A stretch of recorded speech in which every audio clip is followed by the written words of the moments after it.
I'm Sarah. I work with the TASER Self-Defense Consumer Team, and I'm here to talk to you about training with your new TASER Pulse Plus. One of the big things to keep in mind when training with the Pulse Plus is that it has integration with Noonlight. So you want to make sure to disable that connection so emergency response isn't called when you're doing your training test fires. So we're going to go over here. I'm going to sign into the phone, show you here in the Noonlight app. You're going to click on the top three buttons there, the three dots. Click on My Connections. Here is the section for emergency response. We're going to go ahead and toggle that off. We'll go ahead, it's letting us know emergency response is off, so Noonlight will not dispatch emergency services to our location. We'll click on Got It. Now we're in the mode where we can do our test fires. We don't have to worry about emergency response being sent out to our location. Let's head on over here. We have the TASER Pulse here. So with the TASER Pulse Plus, it looks similar to the TASER Pulse. We have the safety here, so switching it up into the on position will arm the device. Bring it back down to disarm the device. On the back here you have the battery light indicator, your trigger well, and the front of the weapon where the cartridge gets loaded in. So for loading the cartridge, we're going to take one out of the shipping container here. So this is what the cartridge looks like inside the shipping container. To remove this, we're going to put our nails on either side, pull sideways, and then push down. That'll remove the cartridge from the container.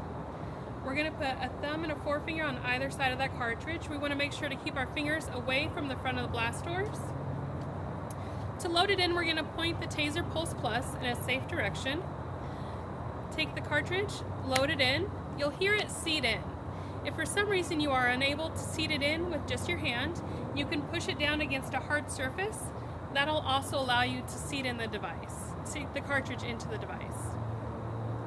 So now, because we're going to do a test fire, I'm actually going to enable Noonlight again on the phone to show you what it looks like when the text message is going to come through. So I'm going to sign back into the phone here, go back into the Noonlight app. We're going to click on those three dots, click on My Connections, and go ahead and enable the emergency response. So we're now, emergency response is on. We hit Got It. We're going to go ahead and fire the weapon. Now to fire the weapon, the maximum distance is 15 feet, which would read right back here. We want to really be within that 7 to 8 foot range. This is the optimal range to get that 1 foot of probe spread to cause the incapacitation or NMI on the suspect or the attacker. So when we're going to come on, we'll be at 7 to 8 feet. We'll go ahead and arm the device, bring it up.